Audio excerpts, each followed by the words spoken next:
Hello,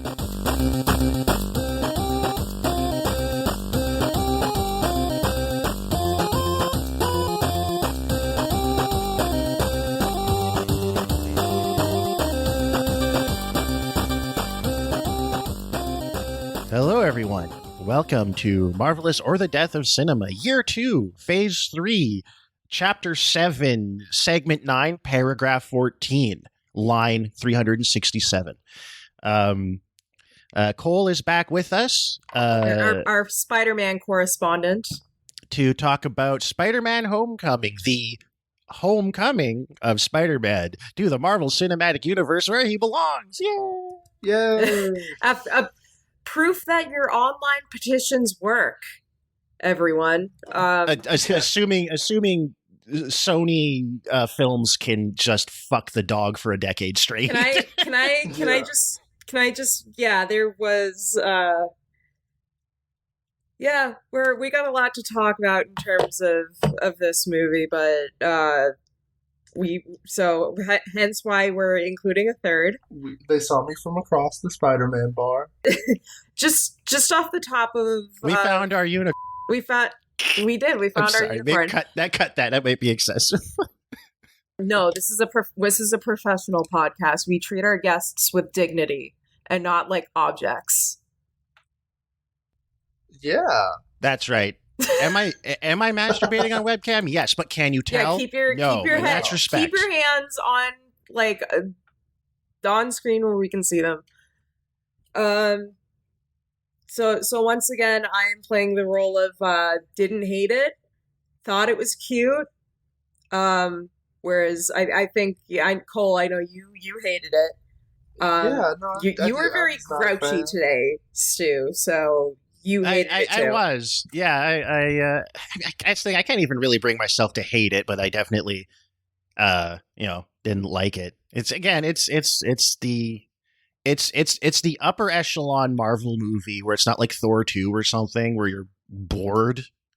It's just like, you're finished with it and it's like, well, that was a value meal McDouble.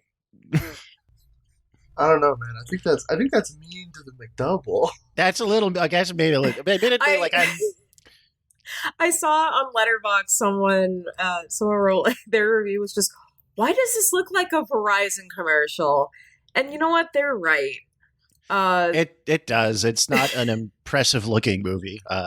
There's a lot of bad. I mean, the effect shots are all over the place in quality, but there's some bad ones. There's some shots in here that look worse than the contemporaneous PlayStation Spider-Man game.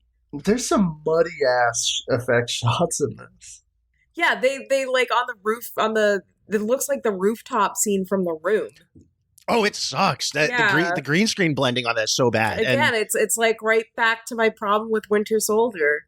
Just stop putting shots of actors in front of windows that are just green screen. I think they were also doing that in the car too. I was just it's terrible. I hate it. It looks bad. Since we're on to the effects element of the movie right off the bat, like I want to talk. We've talked about this before. I think it's worth reiterating that the reason a lot of the effects shots in this suck is that they shoot these movies badly without a lot of deliberation. Like they just they put people in front of a green screen, just like throw shit together to just have lots of material to work with when they're done. And then they don't work closely with the effects teams. The effects teams are divided up among 500 million contractors and subcontractors who are way underpaid and overworked and have no time and constantly have the shit they're being asked to do changed around. So they just can't, it's just the absolute worst conditions under which to practice their craft. So you get like what should be really straightforward visual effects shots, like just a green screen composition of two people talking on a roof, and they end up looking like a TV show from 2002, and not even like an especially high budget one. Yeah, it looks like something that would have been like UPN or something.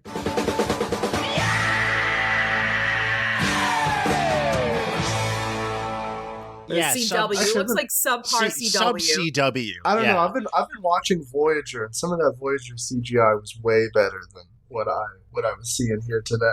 Yeah, it's just not good, man. Some like there's that one insert shot where he like jumps off the cop car and does like a front flip or something or onto a cop car.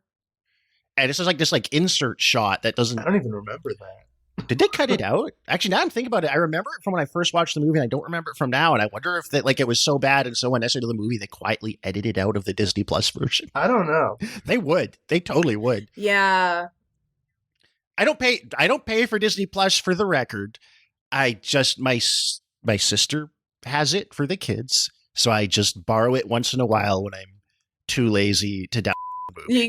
I gotta do research, sis. I also use it to watch What We Do in the Shadows, which is fine. It's really funny, but we'll talk about that later. Spider-Man: Homecoming. So I guess, yeah, the movie starts, and because Spider-Man is a Zoomer, even though Tom Holland's actually like 27 and is, I think, just on the other side of that cutoff, he's a 15-year-old Zoomer, which means he has just got a camera in his face all the time. He's got to protect his secret identity, but he's going to record endless vlogs of him putting on his Spider-Man suit and hanging out with Tony Stark, because he's a Zoomer, and Zoomers love their fucking phones. That's right. We do be loving our phone. The footage is like 4:3. It doesn't look like he shot it on his phone. It looked a little too like handheld camcorder. If they actually shot it on a phone, it would like not look. I was gonna say it wouldn't look theatrical enough, but these movies have stopped looking theatrical after like the first Iron Man. Yeah. Anyway, so Yeah. I was wrong. Yeah. He's not. There's a different guy from What We Do in the Shadows in Avatar 2. Just following well, I mean, up that complete. What We Do in the Shadows is also a product of and helped launch the career of Taika Waititi, who's a guy who will soon enter the Marvel Cinematic Universe to great fanfare. Have fun with that one. Yeah, but I mean, you know, like What We Do in the Shadows as a show, pretty good. Aside from one episode that was just like a celebrity cameo self-suck that really annoyed me. And then, I mean, it had Nicole, you'd probably love it because they had Tilda Swinton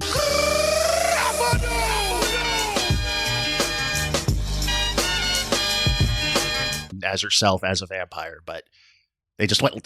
She's just reprising her role in Jim Jarmusch's Only Lovers Left Alive. Yeah, I can't believe that's the second time I've completely blanked on the title of that movie while we were recording this podcast. I should be executed. But to take you out. Sorry, this isn't. Anyway, yeah. So he's done good things, but like, yeah, not rapidly. I think worn out his welcome with people that aren't really, for lack of a better word, into soy stuff. Speaking of this movie, we're leaning into it. Everybody except Michael Keaton is acting like they know they're in a movie or they're on a podcast. They're just riffing and cracking and being self-consciously, deliberately awkward in ways that don't feel organic at all. The entire teen section of this movie and all the teen characters kind of drove me insane on a second watch. I couldn't stand any of them.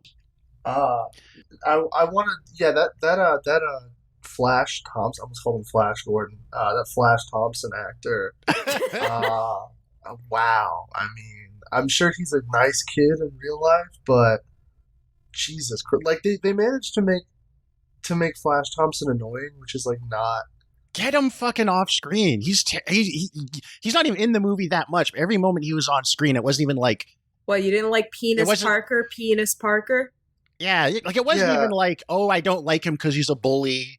It's just, I just don't want him on screen because he's irritating to me as a member of the audience. He's bullying me, the viewer. Yeah. That's an innovation, though. Like, you get an actor to bully his the audience bullying with their doesn't very even presence. make sense. Like, he's just kind of shitty to Peter for no particular reason. But yeah, he's not really even a classic in a way, bully. because they reset the movie to a nerd school where they're all nerds, like a technical high school. It's like a tech, kind of, which I think was kind of like in the Amazing Spider-Man. Oh yeah, No, they kind of did I that. think they went to a technical- yeah. I think they just Well, went to because like. Gwen Stacy had an internship. I think they were just both smart or something. Or No, I think Amazing Spider-Man. It was also No, a it was like a technical special- there's a high school, shot. which is a thing. Yeah, there's an establishing shot like early on, like after Underdog by Spoon kicks in. oh, dude, fuck the needle drops in this movie. Oh my god. They're not. This movie feels scored by Spotify. Like they just hit the like make playlist button on Spotify and dropped it into the movie. It is. Yeah, because you it is the can't- most I mean, cynically. The lack of Danny Elfman feels wrong. Fucking the Ramones, man, because that's like what a 15-year-old nerd in 2017 is just like so into Blitzkrieg Bop. That's like the thing. Like the end credits has this like punk notebook art. That's some Massachusetts teen culture. But then again, I was a teenager in like 2000. Exactly. Yeah. So It's just like none of it. To fucking, I don't know who was big in. it would have been like 2016. he would have been listening to like Taking Back Sunday. Or No, it's 2016. He would have been like, 2016. we need a Peter Parker who listens to 100 gecs. Yeah, Were they out yet? not that like there aren't always kids listening to old music, but it just felt like not motivated by the tone of the movie or the themes or the character at all. It was made to appease the one of the 7 screenwriters that probably went to high school in the 80s or the early 90s, and that was the music that he listened to. Yeah, it's Gen Xers writing Zoomers. Hold on, writing let's Zoomer see. bait. Well, this has 6 credited screenwriters, or at least It 6 does. credited people. And it shows. Yep, Jonathan Goldstein, born 1969, so that Nice. is indeed Gen X.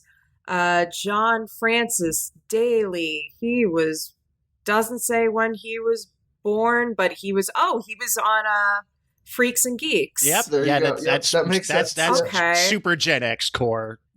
Oh my god, he played young Tommy in Tommy Oh. in the international tour. Okay, I thought they meant the Ken Russell movie. John Watts. How old is John? John Watts is In his 40s, I think, or he might be a millennial actually. 81. Right on born the in borderline. 81. Where he's a zillennial.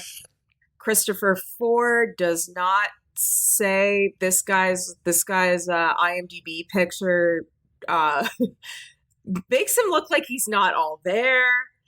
Chris McKenna, Who's worked on a lot of these scripts for these movies. So literally all Gen Xers, more or less. Yeah. and Eric Sommers, who I'm not seeing anymore, but okay, he's also a writer on Ant-Man and the Wasp, so just another fucking Marvel guy. No, these guys all cried the day Kurt Cobain died, and then they gave up on their creative ambitions. Yeah, they did. Yeah, that was the plane crash that killed the big Buddy Bopper Holly, and Buddy the Holly Big Bopper. for the Gen X was when Kurt the Cobain blew his head off with a shotgun, or when Courtney Love blew his head off with a shotgun. Don't you dare! I don't actually believe. No, that. I will not I will not entertain that conspiracy Live Through theory. This is a great album. I know. I don't care who she murdered. Live Through This is a great album. I do like some hole every now and then. You're allowed to murder one husband if you make a album as good as if you record doll parts, you get one murder. I'm pretty sure I think the Captain Marvel movie is going to have a whole song in it.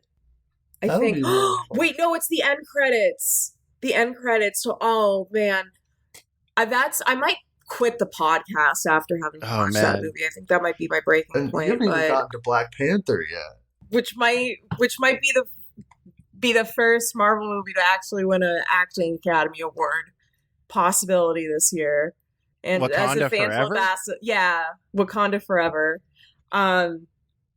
Well, speaking of other actors, well, who else is in this movie?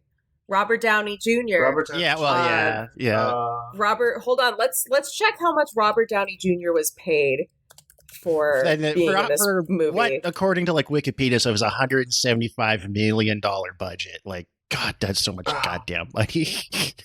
That's the same amount of money as the Batman movie that came out in 2022. Wait, was that? Yeah. How much he was paid? No, that's the budget for the whole movie is 175 on paper anyway. But like that's like I've done the math on this, adjusting for inflation. You could make like 7 RoboCops for the price of one of these movies. Yeah.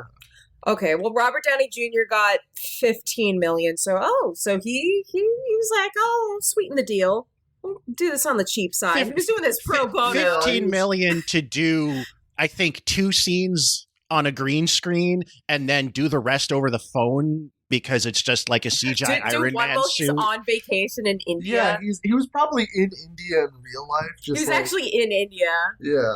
Yeah, they just got some kid off the street to record him on his Huawei phone, and it came out looking better than the rest of the movie. Because there was lighting.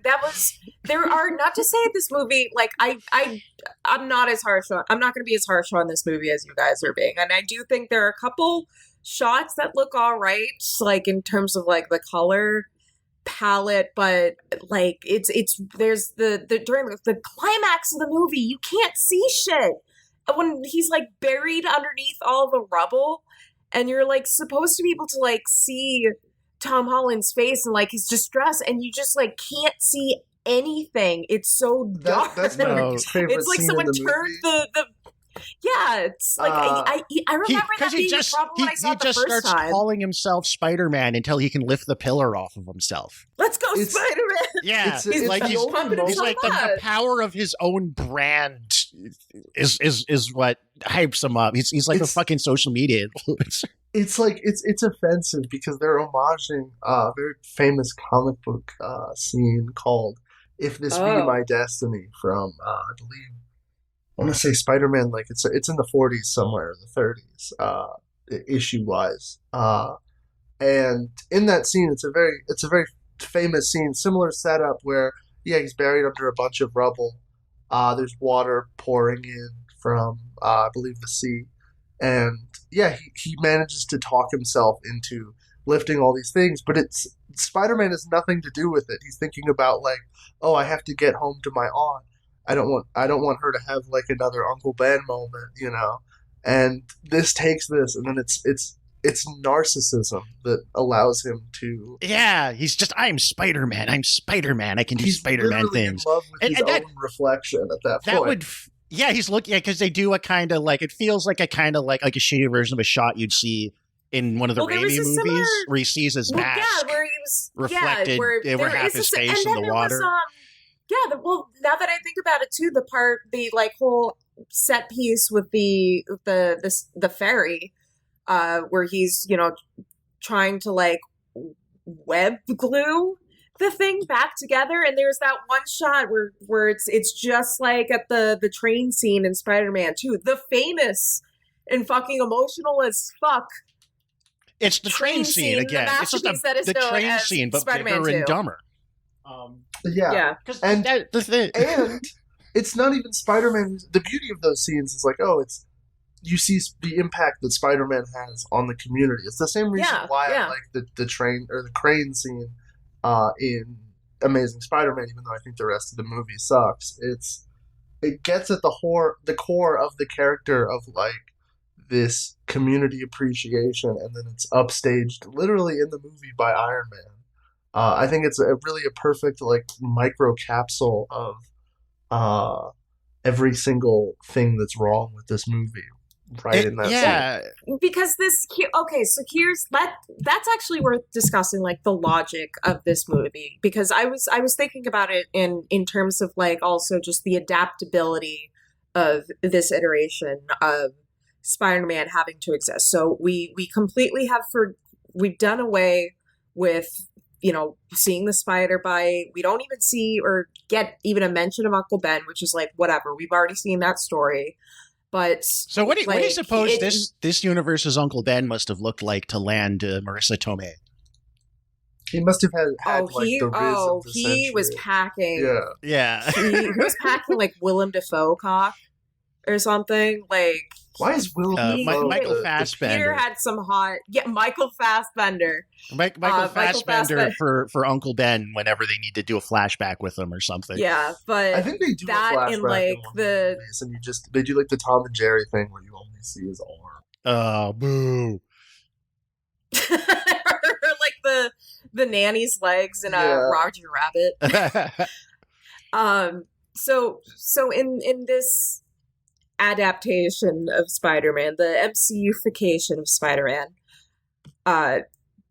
it's not Peter who builds his own suit. Well, he has his own suit he was using by himself, but Tony Stark gives him a big upgrade on a suit, like this weapons developer who has a history of alcoholism and violence and doing things that are sus, just gives a 15-year-old boy this insane tech weapon to get him to fight his friend in Germany. And then that's where the whole movie, the focus of this movie is supposed to be on their relationship, and specifically Peter Parker being like, oh, I can do all this stuff, I can fight just like you guys, like an Avenger, but he's still young, and he's still a novice, and he's still a rookie. He's getting too big for his britches, and he's taking on things that are above his level. Be a friendly neighborhood Spider-Man. And he's causing...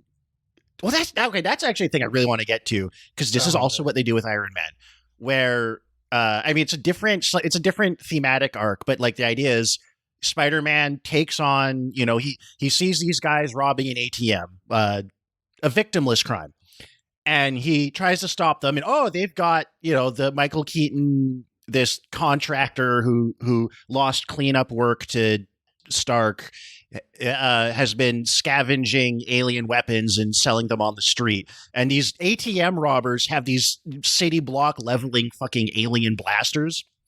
And they almost kill the bodega owner in the fucking, hey, look, it's New York fucking bodega. It's Bodega Cat. That's more writing for Twitter, because it's like I know. The bodega. I was literally thinking too on Twitter shit. Bodega Cats. And I do love a bodega. And it's cat, that, you interfered in something above your level and almost got a guy killed and then with the boat again. But they always set it up in a way where he has no real culpability. He's doing things Spider-Man should reasonably do. And then, despite doing his best, it's halfway bad luck that just causes shit to go sideways, because they can never commit to having him do something really regrettable or guilt-inducing.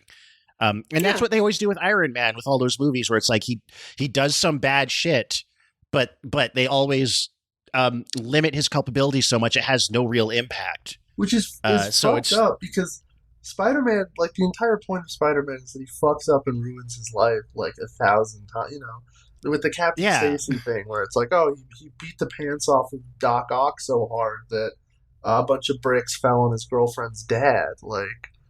You need that tragedy there, and it doesn't ever really happen, at least not in this movie.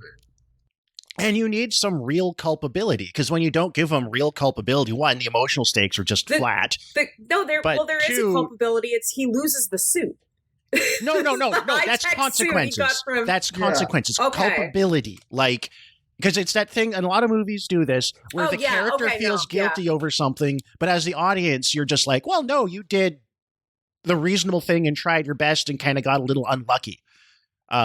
So the guilt is forced, right? Yeah, it doesn't he's not feel natural. Himself. He's not even really mad that he fucked up. He's mad that Tony got mad at him, because it always that too. Yeah, this is kind of fascinating. Is that he never refers to his job as a duty or a responsibility. It's I have to make Daddy happy, Yeah, he wants to join the Avengers. He's just a fucking fanboy, because that's what we do now.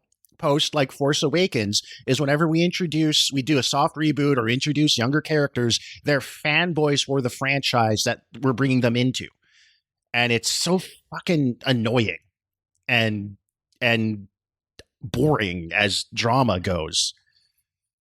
But they're the kids watching at home love the Avengers and they love Luke Skywalker, and so they can relate to the characters on screen who love the Avengers or love Luke Skywalker or love the Ghostbusters. It's infuriating. Another terrible trend in writing. Um, and it's you're right. Like like the whole thing about Spider-Man, and even I remember this from the '90s cartoon, Great Power, Great Responsibility, Which is not said at all in this movie.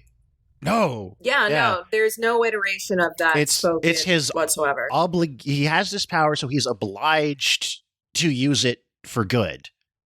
And none of that is in this movie. He just wants to be he just wants to be a Marvel hero so bad and fight the biggest bad guys. And that's why he does everything he does. I mean, I guess, yeah, but it's also like hedging a lot of it on him being so young and like, naive, where like that's part of the like impetus, but at the same time, having to jam in there like, oh, I really want to be an Avenger. I really want to be Avenger. I'm just like, Tony Stark, and just this Iron Man's my real dad. Marketing, like, what? Iron Man's my real dad. Yeah. And then the second they brought up the Star Wars Legos too, I was thinking, oh, brand synergy. It's our, we can this movie has also promote, we can promote our other Disney products within the realm of this universe, because our main character is a fanboy. And there are so 3 separate scenes that involve a character in this movie driving an Audi and using some sort of Audi feature in the Audi car. I noticed that in the Germany scene. Sponsored by Audi, sponsored by Legos. In the car chase where he has a car, which is like, why is there ever a car chase in the Spider-Man movie? He steals Flash's car because he doesn't have his nice suit, and it's just a giant Audi ad. And even though he's like crashing it into stuff constantly because he's 15, he can't drive.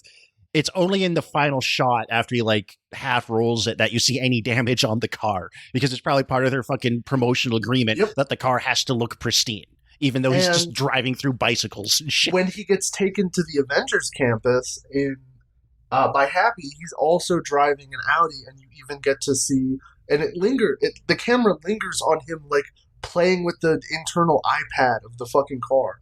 Yeah, you're right. Fuck.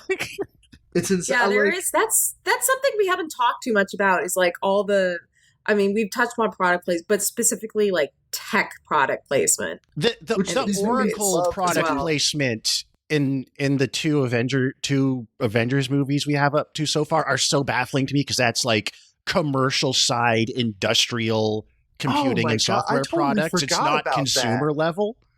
Like nobody in regular life goes to fucking Best Buy and is like, I need Oracle and Sun Microsystems software. Because my dad works in IT, and I remember we got to see Iron Man 3 like a month early because Oracle just gave like every IT guy in California like a free screening or something.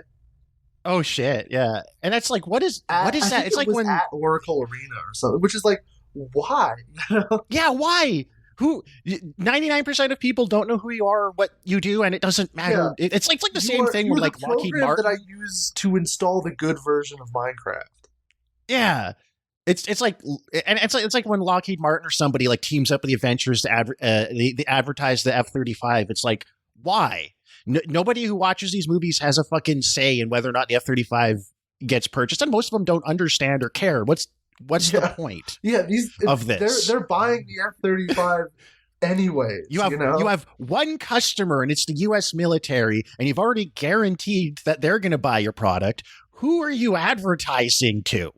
It's honestly, I feel like it's just like make work. Like it insists upon itself. Like it's like, oh, there's someone at the Lockheed Martin advertising firm or whatever that's an MCU fan that then in turn makes the MCU more militaristic because they want to get those advertising bucks.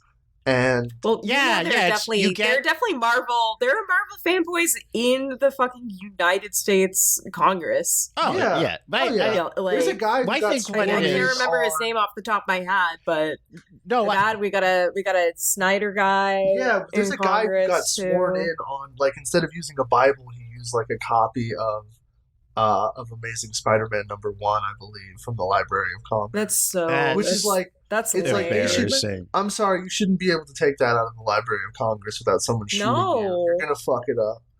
There's not many of Yeah, those no, left. we would like as someone who works with rare books, Yeah. like for her job, like absolutely not. Like he'd get his disgusting, greasy like fingers all over it.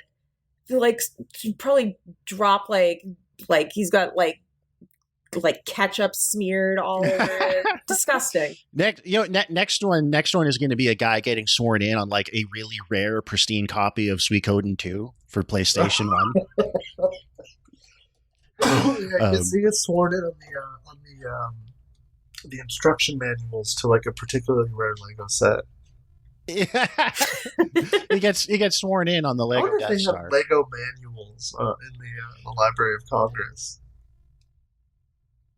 I wonder if they have manuals for anything in the Library of Congress. I feel like they have to have like technical manuals or something, you know. I wonder. Oh yeah. Oh yes, they would. You think so? Okay. Yeah. But anyways. Right. Oh, anyway, I wanted to say, I think with the marketing stuff for stuff that doesn't need to be marketed publicly, I think it's like you're saying, like I do think it is the internal logic of marketing departments where they need to justify their own existence. Exactly. So they spend money, they do up a bunch of charts that shows, oh, you got this many eyeballs, clicks, whatever bullshit they use to make those charts, and then they get more money. And whether or not they accomplish anything is irrelevant because they just need to have these charts, and the charts keep going up. And that's why the whole advertising-driven tech bubble is popping or will pop soon, because at some point with interest rates going up and shit, you're going to need to tighten the belt. And you're like, hey, is our giant advertising department actually accomplishing a single fucking thing? They're going to realize the answer is no, and they're going to stop spending all this money at some point. Yeah. But Spider-Man. So should we talk about the Vulture? let's look. Yes, Oh, Michael man, so Keaton, bad. whose back is very tired from carrying a lot of this movie. Really the only good thing about it overall. No, well, Marissa Tomei every time Actually, no, she's that's- on No, screen. Yeah. she's charismatic, but her lines suck. Like They don't give Aunt May really anything. Shit. I'm She not doesn't- listening to her. I'm not listening to her. Oh, I'm that's fair. looking at Yeah. her. Yeah, no, I think in my Letterboxd review I said like Aunt May doesn't pass the Bechdel test in this movie. Yeah, I think she is doesn't the talk to only- any women. Is She- the only Yeah, Spider-Man she only movie. talks to her nephew. Oh, and his friends, Where and his this nerdy happens. friend. Her She like entire is like existence weirdly is to- flirtatious with that chubby. Because she's the hot Asian Jill kid. Fon. Yeah, it's weird. She's a sex object. Oh, yeah, in this Ned. movie, Yeah, which is Okay, weird. well because these are let's supposed to you know be what? That's a love. good set. Well, yeah, that's okay. That's a good segue into like one of the things one of the culture war ephemera surrounding this movie is, you know, the fact that it has very diverse cast. This was one of those Marvel movies that was made like after like years of the MCU being criticized by like culture war people about not being diverse enough. Primarily, like I think Donald Glover, who appears in this movie, he like criticized the MCU for not having enough like, you know, diverse people of color as superheroes. And then he's in this movie, but he's playing like a criminal who's buying the weapons being manufactured by the bad guy. He's in like, this oh, movie. this is like a giant laser gun, man. I just wanted to stick up a guy. This is overkill. And Yeah, then he's no, like, I yeah, don't Spider-Man, understand I'll snitch because these giant laser guns might destroy the neighborhood where my nephew lives. Yeah, he's like, I got a nephew. Okay, I have got to lay into this because this is one of the dumbest things about this fucking movie. You've got alien weapons that can like level buildings, and you're selling them out of vans to like street robbers and guys that steal from ATMs. That doesn't make any fucking sense. They're like the Axe Gang and Cobra or something. It doesn't make any sense. It's like these. You would be selling these weapons to whole ass countries for tens and hundreds of millions of dollars. You're not selling them out of a fucking van. It's like selling an M1 Abrams tank out of the back of a fucking van in an alleyway. That doesn't make any goddamn sense. The MCU has this power creep problem where they want to do these modern, very strong interpretations of a character without doing the build-up. So you can have, if I were to open a Marvel comic right now, I wouldn't be surprised to see a guy selling guns that can demolish a building out of a van, because it's like, okay, yeah, the X-Men have been around for like 20 years or whatever, Yeah. That makes sense. But it's like, no, the alien invasion was like 6 years ago. You don't even have cops that have these yet. But like this stuff isn't being mass produced. It's being scavenged off of alien critters. It wouldn't. But even if it was, like, again, they mass produce an M1 Abrams tank. You can't buy one in an back alleyway. You can get a Tech 9 or an AK-47 maybe, but you can't get that.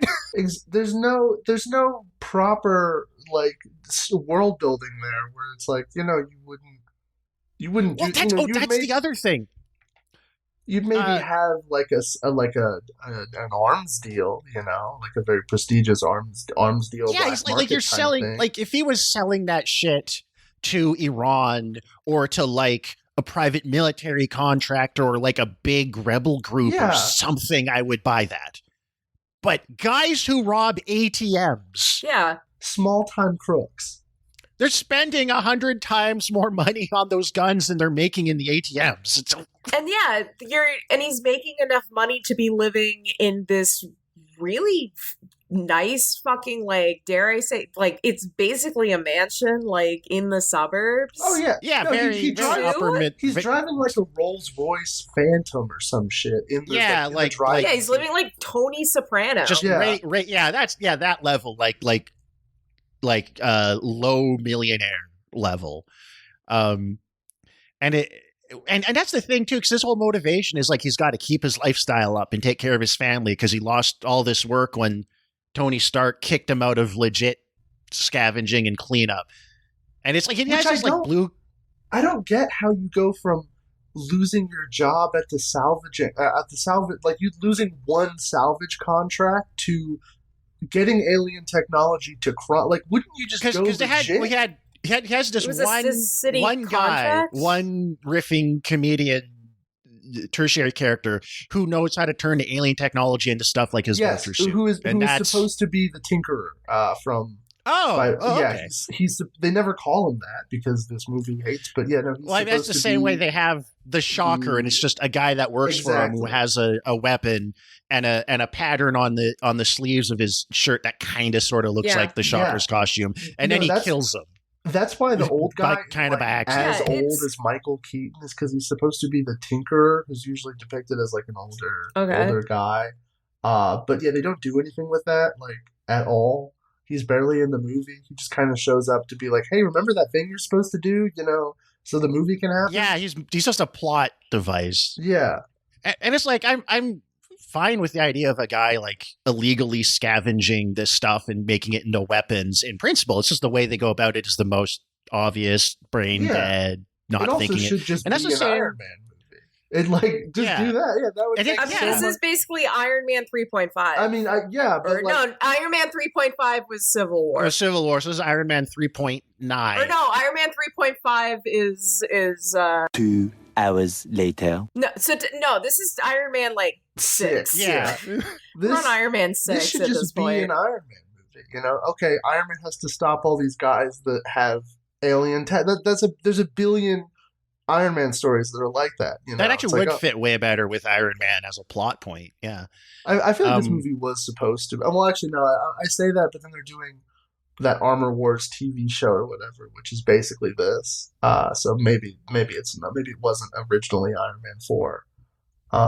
But well, you mentioned world building, and that's the other thing that's been driving me crazy. So again, like taking it for granted that we've got a cinematic universe, and the point of a cinematic universe, not the real point, which is money, but the ostensible creative reason to have a cinematic universe is you can, develop a world and characters over time and really flesh it out. And they don't. Like, You've got, like, that when he's loading up that cargo plane that Vulture raids at the end of the movie, it's full of mass-produced arc reactors, those fusion energy sources that Iron Man uses for his suit. That's like magic, unlimited, free, almost free fucking energy. And it's like, so this technology has been around for years now. It's being mass-produced. Global warming is over. There's no more internal combustion engine cars. The entire human civilization, even within the span of like 10 years, would be transformed. Genuinely, and you don't see it anywhere because they don't money in those movies, because they do the thing that happens in the comics where he's like, I don't make weapons anymore, but he still like does space exploration. They try to make it sound like he's like making money from like green energy. He's in green energy somehow, but that's the thing. Like, but you don't make money off of. There's a science fiction element to this stuff, at least when it's at its most interesting, which they do not engage. Like, when I say science fiction, I mean like thematically, like they just don't engage. Yeah, because it's still going for real. Yeah, it's all still happening in the real world, and it's like. So in the real world, we've got the audience. Yeah, and that's like what it would be so much more interesting if they're like, we're going to put this stuff in a realistic world. What are the actual ramifications of it on society? Well, there are none. It's the exact same world you and I live in with Star Wars and Katie Couric and blah blah blah, and all this stuff just happens. What is Katie Couric? They just put TV talking heads from reality in these movies all the time. That's just. That's true. They put it was like random poll. Yeah, it was just the first reporter name that came to mind. Fucking Bill O'Reilly and Iron Man 2. How could we Bill O'Reilly, forget? Not Rush Limbaugh. Yeah, but that's like there's no development of the world because they don't care. But because and it's like not the focus. But what's the point of a cinematic universe if you're not gonna which is very explore this stuff? Because, I mean, and this is kind of jumping forward, but like currently in the MCU, they are about I believe 7 years ahead of they're in 2039 or some shit like that. Not actually. Wait, are they? But 20? No.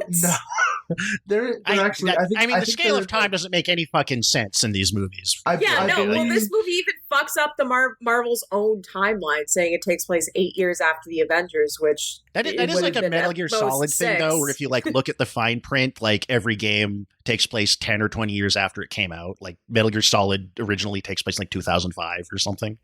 Yeah, I believe the current MCU timeline is they're in 2029 or something like that. But they still just talk. But everyone has the smartphones from whenever the movie came out. Exactly. Yeah. Yeah, it's like the final episode of Parks and Rec, where it jumps ahead 5 years and everyone has look at this technology, but it's still it's still just just got a new phone, I guess, where it just feels it still feels the same. It doesn't feel any. And that's the thing, they don't get imaginative with futurism anymore. Well, that's because no one can imagine the future. But it would take nothing to just be every car just has an arc reactor in it instead of an electric engine, or not even every car, just the newer cars. You just had one offhand line, a tiny bit of prop design. They have start cars in the comics. It's so funny. They can't. I mean, that would require anyone on the earth other than me to read a comic. But I'm not saying you have to make a whole. I mean, I kind of wish that would be kind of cool, a parallel universe where people made interesting movies. But it would take so little within the movies as they are to just even gesture at that idea, but they just don't think about it at all. And and again, I know this sounds like maybe to the listeners Cinema Sins bullshit, and it's not that it's plot holes or whatever. It's that it shows a lack of care and thought put into the movie and a contempt for the audience, that they think the audience is too stupid No, care yeah, there's or be a interested big in it. difference between. I mean, plenty of movies that I like don't, will occasionally break their own internal logic, but Oh, they all do because they're made by yeah, people, and you can't hold a whole universe in a human head and have it be perfectly consistent down to the atomic level. exactly. Like But it's these one that I movies never. just don't make Oh, even like the most common of sense. There's like yeah, nothing. it's just like yeah, it was just like you're watching it as an audience member, and you think about A or B or C. And it's like, how did the people who spend all day writing this shit not think about A or B or C? That's the thing that Yeah, drives me crazy. It's like a lack of thought and a lack of craft and it's put into even something worse that's when supposed to be this giant mega project, right? it's even worse when you factor in like, no, these things exist in the comic books. They have a reason Exactly. why Tony Stark is a gazillionaire, even though he doesn't make weapons anymore. Like they have a reason for that. They have a reason why, alien technology, doesn't get out as much as it does. They even, they'll, in fact, like probably the hardest thing as a comic book writer is to explain the stuff that the MCU explains, which is like, or glosses over, I mean, which is like, why do things kind of act the same, even though things are ostensibly very different? Why are trends the same? Why will characters reference things, even though there's no real reason for those movies to exist or products in general? Yeah, and it's like just show me that you gave it some thought. That's Yeah. all. That's all. I just want to say, show me you gave it some fucking thought. Because I'm sitting here thinking about it in part because I'm not engaged with the movie, which is the other. That's like Well, if because you're I mean, bored. Oh, as sorry. you said, there's can't envision a future. So what else does it have to fall back Yeah, upon but can't even nostalgia envision a and world that's being different from this one. Yeah, Even yeah, if it's you even got if full the of it's Star aliens and Star, Wars yeah. superheroes. references. You got our Ferris Bueller reference, and the fact that it has to like explicitly lampshade, which Oh, now God, I'm like on, everything. which now I'm wondering if maybe was also that like because the sequence where he's running through the backyard Does that's Disney explicitly an own allusion to all it's those movies now? Like, were they Fox or maybe, something? but Probably. I was also thinking maybe it's like explaining to like international audiences what the reference the Well, movie is making you don't is if need to like explain the reference. That's the It's thing. owned by exactly well you Paramount. don't but yeah The reference isn't I'm like that's the if thing. The they're reference has become the point, not just a tertiary Yeah. yeah element. Because to me, the point was Spider-Man's out in the suburbs and he can't web swing around like he does in downtown Manhattan, which is it's a funny idea. He's got to get it's a good around without concept having tall yeah buildings to swing off of. He's trying to swing off trees and wiping out. That's solid. And if it's an homage to Ferris Bueller, that's icing on the cake. Some people might pick up on it, but no, you got to have them watching the movie outdoors at a yeah pool party and have them go, "Hey, that's such a great movie!" As he swings by, like, good lord.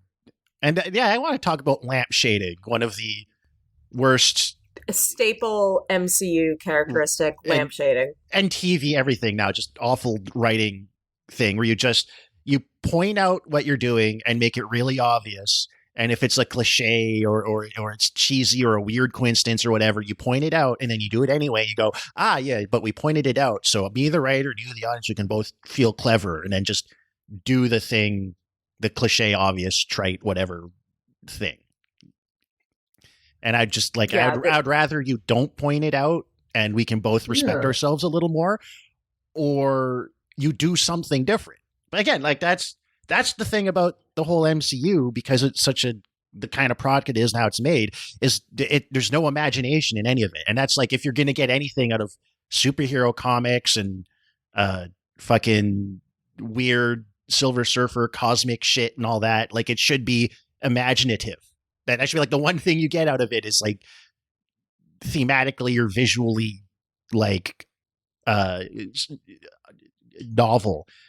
And it's just everything imaginative or potentially imaginative never manifests or is actively stripped out of the material to make sure that no single one fucking gump in the audience go, oh, this is a little weird for me. well, I don't they gotta get all understand the this. seal people to stand up and slap their flippers Yeah. together Yeah, they got to make Kevin Smith cry. Oh yeah, did he cry with this one? Can we get a cry chat? He cries. I'm sure he cries at all. He cries at everything. It's always the same like awkward front facing camera where like the flash is on. I respect him. So it's like in a it's weird, like I have quasi creepypasta. weird begrudging respect for him because it's like, you know what, dude, live your truth. If you want, I have no hatred for Kevin Smith because he's harmless, and as far as I can tell, thin-skinned, whatever, but like he's basically a pretty decent guy as far as anybody that's ever made a movie goes. Loves these movies. He's just a giant fucking dork, and it's funny, but I don't have anything against him. I don't even know what he sees in them because he's made movies that I would say are better than most MCU movies. Like, I mean, that's a real low bar to by clear, virtue of but being original. Yeah, and he's written comic books as well. But I mean, I don't know. Maybe he sees something. Have you ever read any of those Kevin Smith comics? Like, they're not great. Yeah, no, he should have stuck to I'm guessing movies. they're not. Yeah. Well, no, the Batman one is particularly bad. The Daredevil. What was that? The widening gyre. Yeah, that's the one where Batman pisses his pants, and then a guy named Baphomet like kills his girlfriend or something because it's epic or whatever. And there's like the whole thing is set to a poem. It's actually like illegible. Again, he was like on weed the whole time. Yeah, that's the funny thing because he didn't start out a stoner. He became a stoner. In middle age. Yeah. And it ruined his writing. I've heard that his pre-weed stuff is actually pretty okay. Weed can be interesting to write on because it can get you kind of out of ruts. Your kind of brain will make new novel connections or kind of limber you up. But it's also like, you can have a lot of like ideas that seem funny when you're stoned that don't when you're not. And so you should definitely write stoned, edit sober. Exactly. Hence many of my ideas. Or start writing stoned and then come back to it sober and punch it up sober. Yeah. But don't be high 24/7 if you're gonna make movies. But like that. Actually, I feel like Kevin Smith went off the rail because if you watch the original Clerks, it's like there's the stuff that feels really grounded about working at a convenience store. Oh yeah, and then there's the like crazy off the wall stuff like Dante's girlfriend fucking a corpse at the end of the movie in a dark room by accident. And it's like he followed the off the wall stuff and lost the grounded slice of life thing. And I feel like he should have gone the other direction. Like that was the stuff he understood and was good at. And he should have filtered out the like way too silly cartoony shit. That's my Kevin Smith take. Spider-Man. Yeah, this is our Spider-Man episode. Apropos nothing, can we talk about some of the production drama? Oh yeah. Well, here I'm just gonna go over our sheet here. There's a couple more things. It's the elephant in the room. There's a couple more things before we move to production we might want to hit. Zoomer bait and the actual like sort of weird way this movie approaches sexuality. Oh yeah. Wait, give me a specific.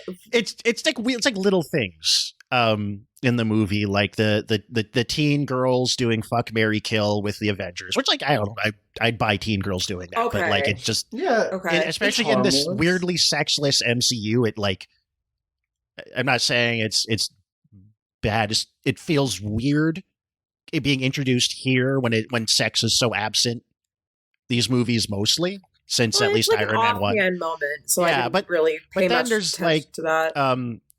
Aunt May, like everyone is going out of their way to talk about how hot Marissa Tomei is. The Aunt May stuff was the weirdest thing to me because she's basically a sex object in this movie. Like she doesn't. Yeah, like it's not just that they cast a hot actress as Aunt May. It's just like constantly about how hot she is. You know what? You are right because she didn't pass the Bechdel test. She didn't pass the Bechdel test. I mean, she looks great. She didn't pass the Bechdel test. Like shout out to Marissa Tomei. Oh my god! If I would hit right now. If I live to see 40, If I live to see 40, my ass is getting like high-waisted flare pants. I'm gonna walk around like a tank top and with no bra on and just like embarrassed by an adopted teenage son. She's my parents' age. So as of making this movie, she was, so what was that, 5 years ago? She was like 52. Yeah, no, I would. She's in her 50s. I would do a. You know what? That's what happens when white people mind their business. You know? They age gracefully. I would hit, but like I would want to know about what she's got going on upstairs. I'm trying to figure out. Yeah. Which these movies don't do that. I want to know what's going on in Aunt May's life, which this movie doesn't seem to care about. She has because less I guess as the a Raimi character than any did other this. Aunt May does. Yeah. Yeah. Like she has. I mean, the last movie, Spider-Man, in the Amazing Spider-Man 2, we get the fantastic Aunt May as a nurse. At least she's doing something. Go anywhere. She's doing something. Yeah. But what its relationship to the plot is, we don't know. Yeah. No. It's not all there. I'm not going to turn my nose up at watching Marissa Tomei though. That's just my opinion. Yeah, I agree. I think that she needs just something to do, Yeah, no, give her something more to do. Like she's an Oscar-winning actress, for Christ's sake. Just a sense that she has a life outside of work and her nephew, maybe. We don't even see her. Does she even have a job? We don't. Yeah, she does. I don't. No, she gets it. Doesn't she say she got a job?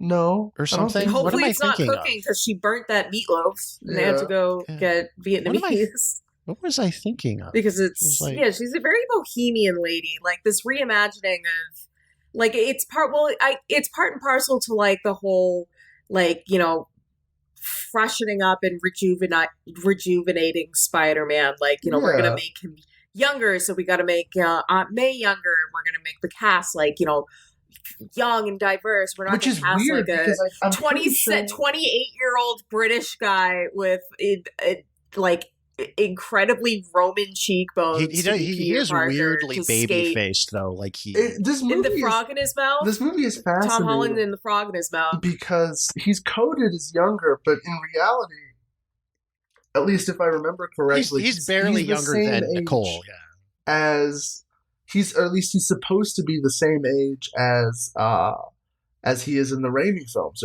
They're both supposed to be like 15 and a half, I believe. And there's no way he's supposed to be 15 in the Raimi movies. Like that. He's gonna be like 17 at in his minimum. Senior year of high school. Was he? Because I remember there being like a at least like a year time skip to graduate. Okay. Yes. Well, so it's not. It was like a time skip within it's like within like the first or second semester of his like final year of high school that the movie takes place. I do think it's interesting that beginning. Amazing Spider-Man, they make Peter so millennial core, and then it's only a few years until this one comes out, and they're just like, we're done with the millennials, we're on to the Zoomers, we're just everything. Which is funny because they do nothing to get the Zoomers. Like there's not. It's completely all very devoid of any culture. Tone deaf and hollow, but like that is clearly what they're aiming for. Yeah, you know what? I was with Zendaya doing like a weird, like a really not to knock her as an actor, but like the character is like a really shitty off-brand version of Daria, kind of like the above it all. It was just me in high school, dude. Yeah, well, you're a millennial. Yeah, I know, but that's the point. I was realizing there were also some things that was especially the one thing that took me out that I actually kind of have to give props to this movie because in the sense that it was like this. Again, I'm comparing this to fucking Amazing Spider-Man, where it's just like this is not a high school, this is like a college or something. You get like no one. We're not giving anybody credit anymore for clearing bars that are buried in the ground. Shut up. Listen, I liked that they had a giant ass hall pass because that is what it is like. If you go to the bathroom in a public school in America, they have to give like a giant ass like a hall pass. Like it could be like a fucking bucket. I don't know because if it is going to lose the hall pass. Yeah. That's the thing. It's a thing in American culture, American public school culture. They have them in and Canada I too. like that they did that. Okay. I only remember the hall passes in like middle school mostly. I don't really remember that in high school. Did anyone else before we move on notice those like handful of moments of the like instead of a PA they've got like two kids on a TV?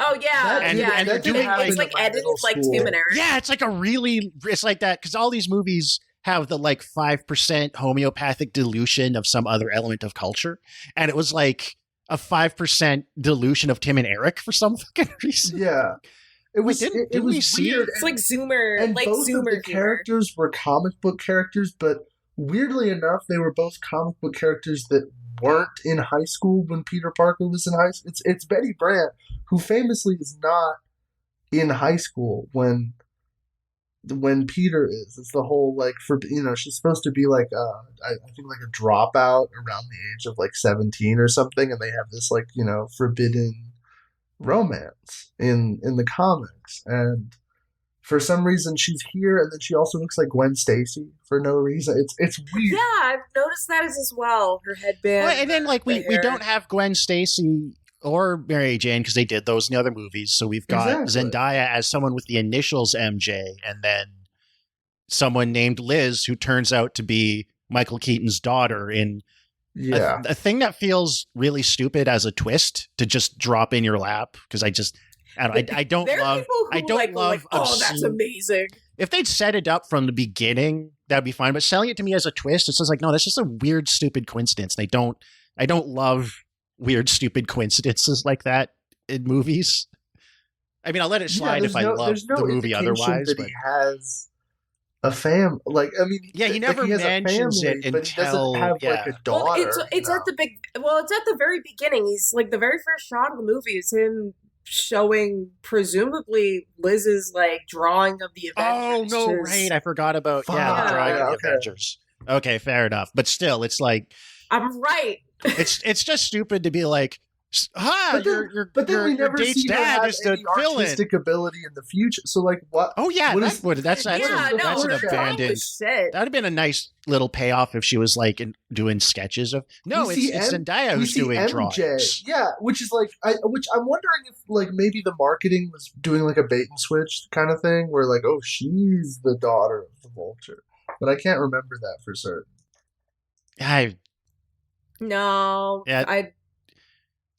But yeah, so it's another one of those things where it's like if you think about it, you're giving too much credit to the movie. Yeah. You can feel that 6 screenwriters wrote this, and then the movie was like rearranged during and after production. The movie feels like it started off as like almost a subversion, like a Last Jedi style subversion of Spider-Man, and that could have been actually interesting. Having that would have been Spider-Man more interesting. Be like the dumbass for one, where he's like he's smart, but he's not. He's in a school full of people that are smarter. Yeah, stupid. I like Tom Holland's like stupid puppy energy. Movie, so I would have liked that. He's like dumb in ways that just kind of exist to make the plot go, and that are just sort of frustrating. Exactly. And or to set up a gag, like a gag that doesn't know a thing. Yeah, and that's the thing. It's always like like I said earlier, like characters are being like not awkward in a way that feels organic to the character, but awkward in a way that feels like I'm doing a bit because everybody is doing bits except Michael Keaton.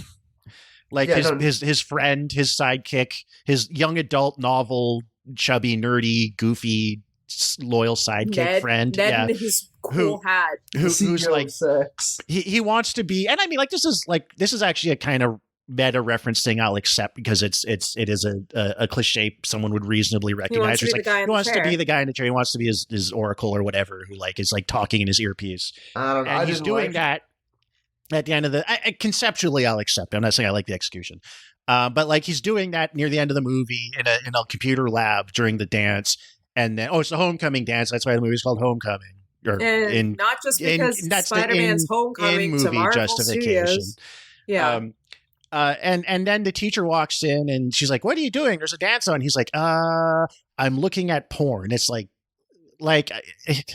it's just so like you could think up 100 better things. That's just deliberately saying the dumbest, most. It's like going out of your way to think of the most awkward thing you could say in that moment. And that it's stupid in annoys a me. provocative because way. what he's doing is crazier than watching porn would be for a teenage boy. Yeah, but I just again I don't like especially something that's like again this whole movie when it's not specifically being like, oh, this is a dramatic moment. It has the tone of a sitcom and not a good one. Well, yeah, no, this is very much angling towards teen comedy. This is a John Hughes pastiche. But that's what all these movies kind of do, especially getting into this point in time. This is leaning into the comedy default, a lot, like more so than like, you know, definitely this is more of a comedy than fucking but what I'm saying is like the joke writing, the default tone, just the way the movie sounds and feels and how people act.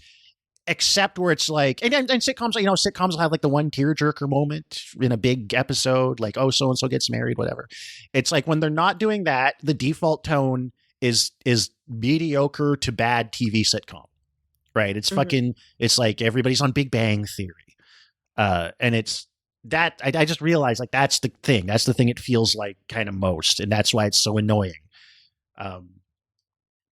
But yeah, so anyone else have any final thoughts on the movie before we go on to the production and I guess hold on, let's yeah, go ahead. Yeah, let me run through all of the plots that are not, because I've seen at least the follow-up, and I know that they drop a lot of plot points from this. A shitload, like set up, like things that are set up, or things they set up and don't do. Things that are set up and then they just drop. They don't do them. Oh God! Yeah. Okay. So off the top of my head, the most obvious one is Michael Keaton just out. Like they set him up like, oh, he's in prison or whatever. He is basically, for all intents and purposes, dead. Well, now he's in Morbius. He is in Morbius. It's Morbin time. But from what I understand, it's like a variant or something. I haven't seen the actual. They've got some convoluted thing where when Sony owns the villains, and when they're using the villains outside of an MCU movie, they're in a parallel universe, and then whenever they go into an MCU movie, they go back into the other universe, because that's the beauty of the multiverse. It just lets you do infinitely stupid IP bullshit. So the Michael Keaton in Morbius, from what I understand, is a different version because the MCU like pulled the funding, or what, not the funding, but like they pulled permission to like tie it into Spider-Man No Way Home, because they saw that the movie was, one, getting delayed, and two, it sucked. So they were like, oh, we want No Way Home too. That's also why there's like a scene in Venom that I guess ties into No Way Home as well, that gets tacked on. Anyways, so yeah, he's just gone basically. So is the Shocker. So is the Scorpion. They tease the guy who he's meeting on the bridge. Oh yeah, the Scorpion. The boat. I forgot about that is Mac Gargan, aka the Scorpion, and he doesn't show up. I think he's showing up in the MCU Spider-Man cartoon that they're doing on Disney Plus. So maybe that's not a real dropped plot point, but well, I mean, those cartoons are not going to be looked at very closely as canon anyway. Yeah, exactly, and it'll probably be a different actor. They briefly hint at the fact that that the principal is related to a guy from Captain America, and that's the reason why. Oh yeah, he's the same actor. Yes, he's the descendant of one of the Howling Commandos. Yeah. You can see the picture in the background. They drop pretty much anything to do with Ultron or moving out of Avengers Tower or are they just back in Avengers Tower? Because this is the last this is the last MCU movie I've seen in the MCU anymore. It's weird. I mean, I haven't seen any of the Disney Plus shows or any of the post Endgame movies, so maybe they do touch up something there. But from what I understand, it is never directly followed up on in any of the Spider-Man movies. They never even explain who bought it. People were speculating. Oh, you know what? That is just sitting there until it becomes Fantastic Four headquarters in 5 years. Yeah, or whatever. Almost assuredly either Fantastic Four or another one of the people that own a town. Maybe it'll be the Sentry's Tower if they ever get to the Sentry. Who in the fuck is Thunderbolts. the Sentry? Oh I think, man, maybe this. I think this might come up during the history episode, and I forgot. he is an MCU character. He's a Superman ripoff. That's all you need. He's a Superman ripoff. Okay. It's like they do some like meta textual like Golden Age of Marvel thing with he sucks. He's not fun. Anyways, yeah. What else do they drop? Pretty much anything to do with Avengers Campus gets dropped more or less after Endgame. They don't really follow up. Did they drop the Captain America PSAs? They do drop the Captain America PSAs. Actually, I'll admit, I kind of thought those were funny. Pretty much anything. Yes! They're okay. Yes, They're okay. They're okay. They're just like like groaners. You know, they're not great. I like that he's in my favorite iteration of the suit. And it's the spangly one. And Hannibal Buress was the teacher that just doesn't give a shit. Yeah. So I'm pretty sure he's a war criminal. Mildly funny. Pretty much anything with Peter being like a student is dropped after this one. I mean, like the student stuff is just the setup plot for the other two movies. Like they go on a field trip in the second one, but I don't think he ever goes back to school. I mean, maybe in No Way Home or Far From Home or whatever the fuck the third one. Yeah, I can't keep track. No Way Home, Far From Home is field this trip. home naming convention is a very stupid, contrived thing. It's so bad. It's another home. forced MCU thing where it's like, oh, the Home trilogy, and it's like, yeah, well, they all suck. And like Or any like of the other MCU trilogies, they are. There's an asterisk there because it's not. There's no story arc between any of the three of them. In fact, they're kind of the same. The first movie 3 times replicated, just with bigger stakes each time. Nothing. That's the thing. It's cinematic universe, characters in a world that grows and changes and evolves, and because it's just chasing whatever they think will make the most money the fiscal quarter it comes out, because it's just constantly passing through whatever hands. Like there's no consistency. There's no real continuity in thematically or character. Nothing builds on anything, like you were saying, with all those dangling abandoned threads.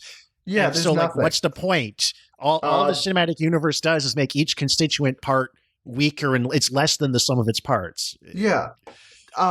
In fact, here's the biggest example: the Miles set. So Donald Glover is in the movie as the Prowler, or as a guy who is going to become the Prowler. He's Miles' uncle, Aaron, who, and they tease that he's going to become the Prowler because they say, oh, we have these like stealth climber claws or whatever. And he's like, get those or whatever. That's what that was about. So he's supposed to be the Prowler. He's not in any of these other movies. The Miles shit was completely dropped. Nothing. Oh, is that because Sony did Spider-Verse? I don't know, actually, and kind of planted. I their really flag don't on know. I have no idea why they did not follow it up. I've heard many theories ranging from it being like Marvel was trying to essentially like figure, because the thing with the Spider-Man rights is, you know, it was in the 90s before Miles and any of the other Spider characters really existed. So before Sony made Spider-Verse, Miles was kind of a gray area where it's like anyone can use him, you know, like he's a free agent. Speculation that they were going to like maybe try and ice out Sony by just doing Miles in the MCU so that they couldn't do their own version on it. But yeah, it's possible that Spider-Verse doing so well ended their plans for that. I mean, they could have just done Miles for this one. Then you're differentiating yourself from the other ones. Then no one's going to care that your MJ isn't Mary Jane, that there's no Gwen Stacy, blah, blah, blah. Well, but then because they have to put Spider-Man in the Avengers, of course. And Miles can't except he doesn't at the end of the movie. He's like, actually, I've learned a lesson about something. I'm not joining the Avengers. Yeah, he joins the Avengers off screen, I should say. He does later? Yeah. He is. Then what was the point of this fucking movie? Because Tony Stark brings him out and he's like, "You're going to join the Avengers." He's like, no, I actually. But it actually was a real offer, as it turns out. He actually had a press conference. Yeah. Spoiler for the next one of these. He is an Avenger again. Like, for fuck's sake! What is the point? Is it because I didn't see I didn't he's see in Far Infinity From War Home. as an Avenger. So I think was Infinity War after is that after this? Yeah, it's after this. No, no, I know, like in release, but was that after Far From? I don't know. Did Far From Home is. Both of them are after. I don't remember where it is on the timeline. Both of them are after. They call it Infinity War, but it's only 3 hours long. It's the biggest ripoff since Neverending Story. Infinity, they're because both, you're both infinitely after shitting your Infinity pants War. because you can't go to the bathroom. Yeah. In fact, there's a plot point in Infinity War that sets up the second one of these, and then, that's pretty much it. Okay, what if Spider-Man came and it had the consistency and quality of his webbing? That would be fucked up. Like, he can't get a condom off because it's just stuck to a stick. Oh, jeez. You think Spider-Man uses a condom? Well, I feel like he has enough riz to hit wrong the first day. Oh yeah, probably. But if his load had the qualities of his webs, like what woman's gonna let that inside of her? I don't know. It's just getting your shut for 2 hours. I don't know. Women again. That's true. Yeah, women are times. Disgusting women are perverts. Yeah, women are freaks. You never know what they'll do. Women, what will they do next? Yeah, so I did some background reading for this. This is all coming from Ben Fritz's The Big Picture, The Fight for the Future of Movies. Has a whole chapter dedicated to Spider-Man Homecoming, subtitled Why Sony Gave Up Its Most Valuable Asset. And I haven't finished reading this book, but if the nuggets of information are as juicy as or as amusing as the tidbit that opens this chapter, I'm all for it. You love juicy nuggets when Sony's giving up the asset. Quote, I am sure you are getting this. End quote. Michael Linton wrote to Amy Pascal in July 2014, his sigh almost audible within an email. Quote, I've gotten these for the past 12 years, end quote, Pascal wrote back. This was an internet petition forwarded to the Sony Pictures CEO, being Michael Linton, urging him to give the movie rights to Spider-Man back to Marvel. There were, in fact, a number of them circulating online. Quote, with this Amazing Spider-Man 1 and 2 not being, quote, amazing, and you, parentheses Sony, not having a plan for the franchise, the character Spider-Man is dying, read one petition. Because Sony can't make a good Spider-Man movie, read another, Sony has had their chance with the property and failed. We, the people, want Spider-Man back with Marvel, pleaded a third. What the fans didn't know was that in the wake of the failure of The Amazing Spider-Man 2, Sony was considering just that. So yeah, it turns out your internet petitions work, guys. I believe that there's brand cultists that are just like, so like their life is so empty without Spider-Man meeting Iron Man that they would get that enthusiastic about it. But I also wonder, like, did Disney spin all that stuff up? Every time I see fandom stuff now, I think like, this is being puppet mastered by the companies. Really bad. It's really bad. Movies were really bad. They were. They had to be for Sony to get this desperate. But yes, they were. Yeah, well, which is funny because I get this book also, or at least so. This is Ben Fritz basically went through every single email that was leaked in the grand Sony hack. Some of those were really funny too. Like a lot of those were like people. So speaking of Amy Pascal, it was not long after the hack that she, in actuality, was fired from Sony. She, made a statement that she resigned, but like part of the thing about the email leak was it leaked a lot of like her private like email correspondence with other like producers and studio people. And there was a lot of focus on like the racial angles of some of her humor. Barack Obama would love Planet of the Apes.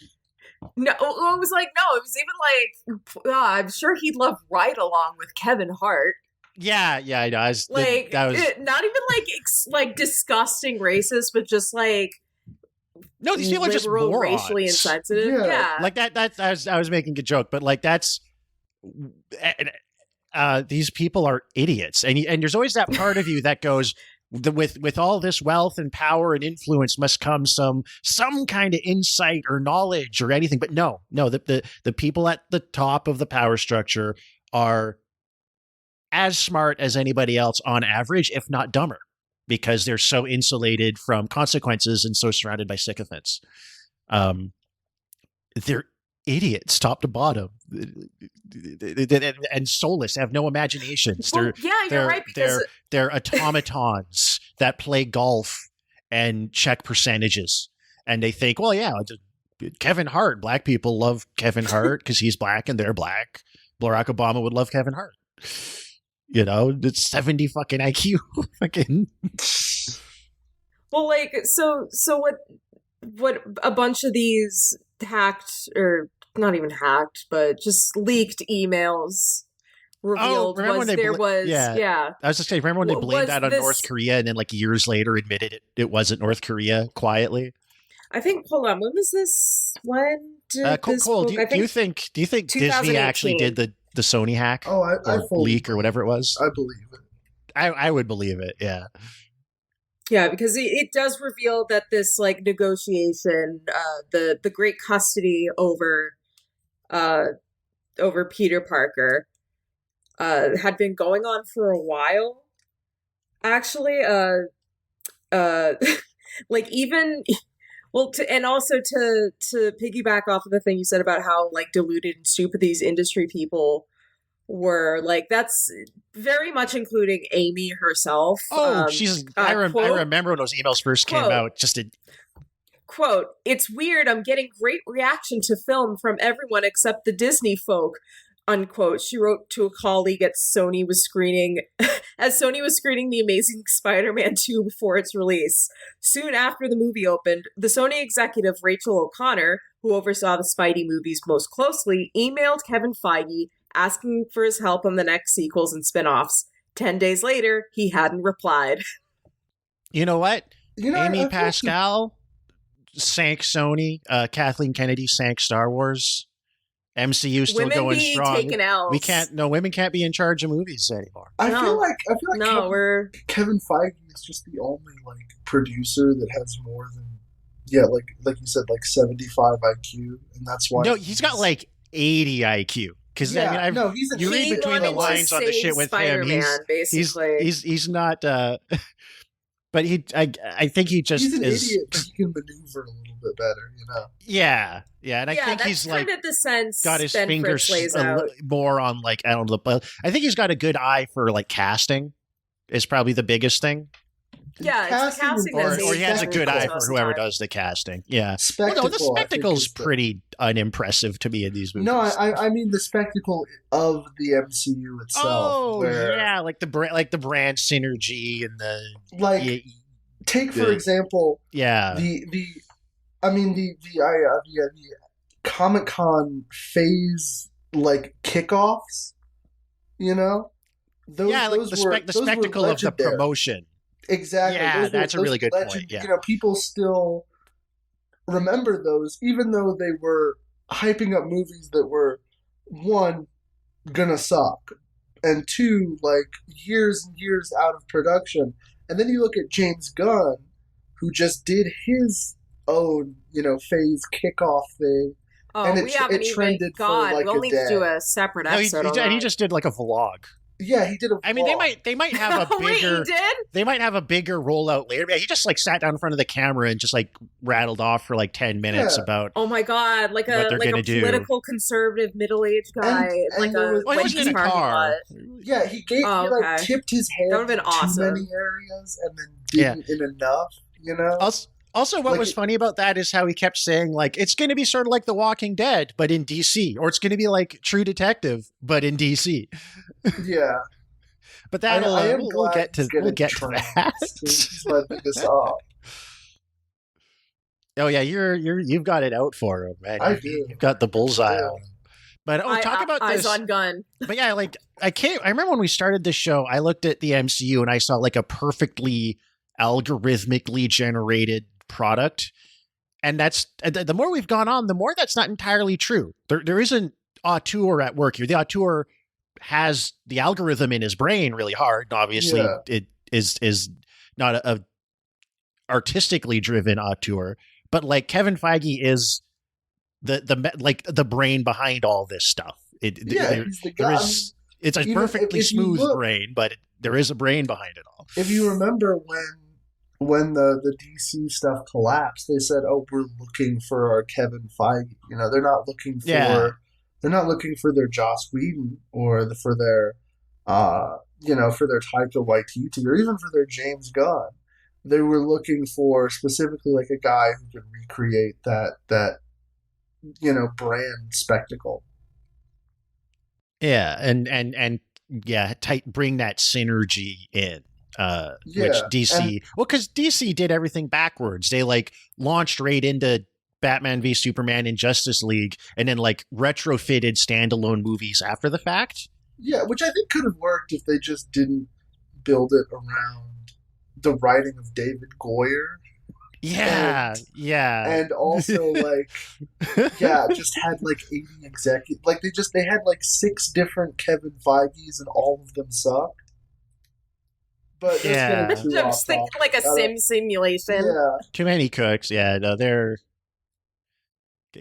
Well, that's the thing. Like DC Warner is such a mess, but because it's such a mess, like things can gleam out of it in a way they can't escape the Marvel machine. Oh yeah, that Batman movie that came out that almost that's pretty good. It was great. Yeah, like Joker. Like I don't love it the way some people do, but like solid. It is a movie. Even the Zack Snyder stuff. I mean, we're very critical of it, but at least there's things to grab onto there. It's like they're not good movies, but they are movies, Zack Snyder is like mentally 15, but he does have things to say, and so do David Goyer. Yeah, I don't agree with them. I think they're stupid, but they have things to say at least. But yeah, so did you want to talk about the sandwich, Nicole? Oh, yes. The sandwich. More juicy information courtesy of Ben Fritz. So for background, Marvel Studios, he and his team felt could do a better job with the character, but he had no way to make that happen. Under the 1998 deal, as long as Sony released a Spider-Man movie every 5 years and 9 months, it could retain rights to the character forever. Ike Perlmutter, who was the creative head of Marvel itself. Oh man! At the time, and I think he's still. They make him out to be like the most miserly, like penny pincher. It's kind of insane. It's a little bit of it's downplaying that honestly a lot. So Perlmutter needed to convince Sony that it would benefit from giving Spider-Man back. He targeted Michael Linton, who was an old acquaintance of his when he had briefly served on Marvel's board of directors in the late 90s, in a series of emails and phone calls in the months after The Amazing Spider-Man 2 opened. Kevin Feige, meanwhile, targeted Amy Pascal. At a lunch on a patio outside her office in the summer after The Amazing Spider-Man 2, he pitched his fellow creative executives on the benefits of having Marvel Studios produce the next film, so that Peter Parker could join the same cinematic universe as Iron Man, Captain America, and Thor. Quote, "I love Spider-Man, and I want to help," end quote, he told her. Pascal was so offended, she threw her sandwich at Feige and told him, playfully but truthfully, to, quote, "Get the fuck out of here," end quote.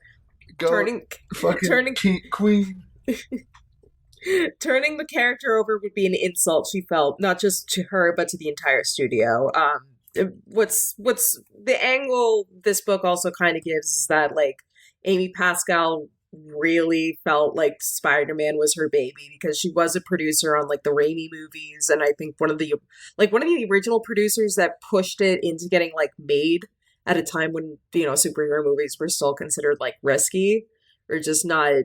Yeah, it's the first Spider-Man movie, and she eventually relents, and the reason kind of given is she just felt like, I fucked up on the last two shitty movies, and I have an opportunity to give Peter it's like up. like a mom realizing she's been a shitty mother and giving her kid up to like foster care.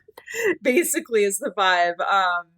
So this is like the end of the chapter. Feige and Pascal met again, this time for dinner at her house, and things went quite differently. It was a creative meeting of the minds, and they excitedly shared ideas for a new Spider-Man movie with a decidedly John Hughes tone. In a matter of weeks, the two companies reached a deal. A new high school-age Spider-Man was to debut in May 2016 in Captain America Civil War to be released by Disney. Next, he would appear in his own film in 2017, which would be creatively supervised by Marvel but released by Sony. It was titled Spider-Man Homecoming. Yeah, we know.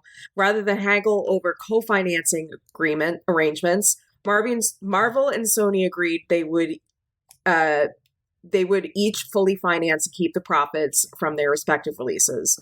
Marvel, however, would pay less than the standard $35 million to Sony for Homecoming if the movie grossed more than $750 million, which I'm positive it did.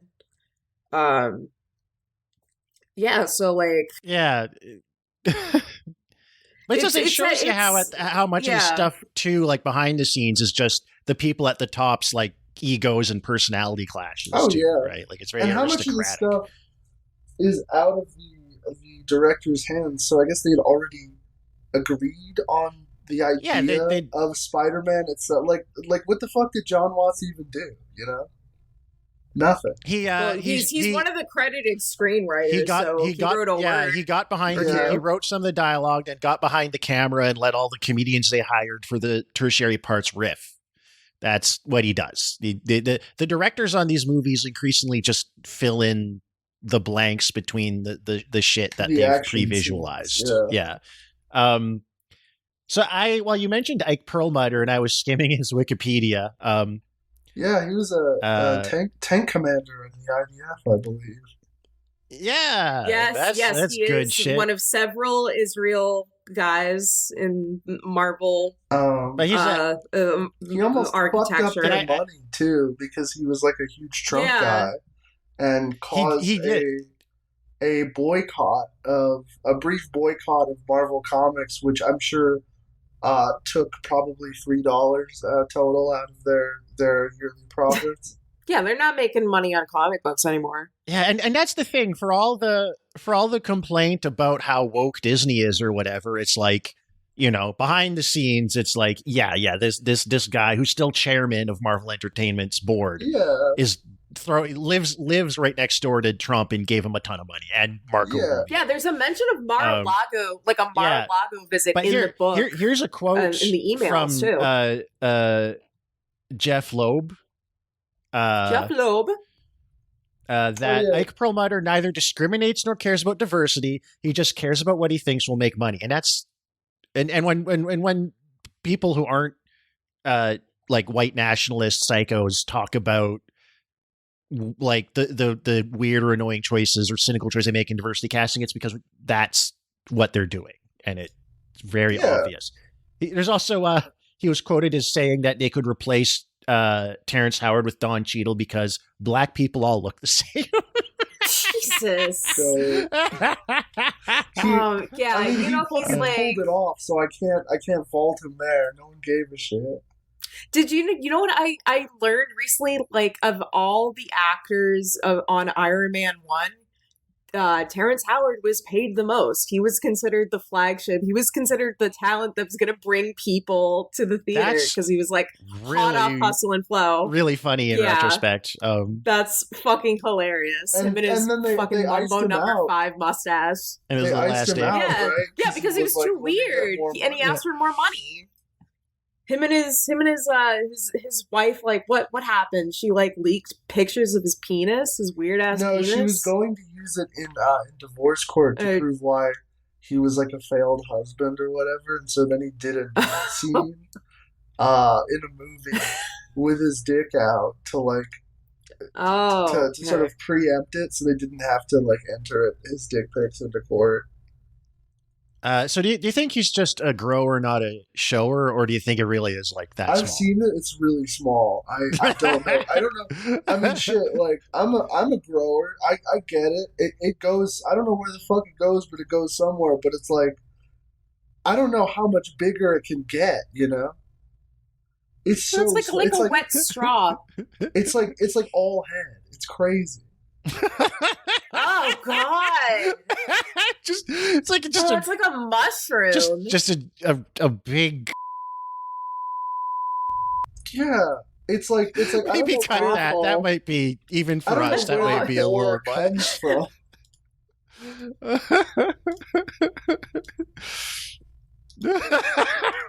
I'm just imagining it, and I just can't stop laughing. Oh, you know what? It's also reminding me. It's like where Bilbo Baggins lives. That's what it looks like. I've seen it. It's bad. Oh, there's nothing quite like a really funny dick. All right. You know what? My interest is piqued. That's rare for you. Oh, all peaked. Right. P-I-Q. I thought you meant peaked like you were over it. Like P-E-A-K-E-D. Okay. Defamer from Gawker, titled "Terrence Howard's wife was right about his small dick." She was. Oh, okay. It's not very. It's admittedly a poor quality image, but yeah, that is not a shower, and does not appear to be a grower. Yeah, I think guy. No wonder it's weird. Oh, this is like Eastern Promises, like fighting in the shower kind of nude scene. Do you think just like going into porn? So he's like, no, I need to show it hard. I need to show it on screen hard so people know I've got to beat the little dick allegations. Yeah, no, I don't think they let beat the little dick allegations. We celebrating. I've seen a lot fappening himself so people will know. I've seen a lot of movies, and I can't remember the last time I've seen like a hard dick, and I feel like it has to be soft. You don't see it has to be soft. It's in the uncut of Possessor. Supposed to be an Infinity Pool, which was, I think we're at the point where we're gonna watch something else shit. But yeah, it was supposed to be, presumably it's in the NC-17 cut, which we didn't get to see because theaters don't. So the uncut film cut. Or the uncut dick? Both. Oh, okay. The uncut dick is in the uncut film. So, do we have any other notes on the production that we want to discuss? I mean, there's like we could honestly do like a whole ass episode or whole ass like sub series on like the Sony hacks and what that meant for like Spider-Man. We should just, like, put that on the back burner. That might be like a good special. That deserves its own like episode. Yeah, the Sony hacks and the emails and all that. It's really funny. Channing Tatum's emails with 1 million exclamation marks. And also note that a lot of Amy Pascal's like she's clearly like it gives the vibes of like she sends an email and at the end of every email says "sent from my iPhone." Yeah, like that's the vibe. Well, I mean, very misspelled, lots of typos. Do you think she's like she's like in her 60s, 70s or something, right? I think she's in her like 60s now, or 50s or something. I don't know. But 64 presently. I don't know. I feel like this kind of like this type of like movie producer, money person, CEO person, they've got to have like in general way too little like imagination and passion and soul inside of them to be so she doesn't satisfying sexual partners, Okay. Yeah, no, I could see that, but I could also see her just being like one of those like those people that get wine drunk and become a semen demon, I don't know. That's maybe, but I can also see it like going into the bedroom for the like 20 minutes a day where her and her husband are in the same place at the same time. And just like bending over and being like, you've got 5 minutes to come before I've got to go to my next power lunch. You know? So she's like Lois Griffin. It's very septic. Yeah. Well, nah. I mean, we're gonna have plenty more opportunities to fucking talk about Spider-Man and Well, I just wanted to say, like, coming out of this movie's release, is there anything in the reception or cultural impact we want to note? We're getting more Spider-Man movies. Well, yeah. We're gonna have to talk more Spider-Man shit. It led to a resurgence of Spider-Man material. It also sort of got the ball rolling on them sort of, making good Spider-Man comics again, at least briefly. Because Marvel likes to do that thing where they'll ice them out. They'll be like, oh, okay, you want to make a Namor movie over at Paramount? Fine. No more Namor comics coming out till you give us some money, And so they were doing that a little bit with Spider-Man. They just had like that one guy who had been writing Spider-Man for like 12 years, and then I believe the guy who sucks.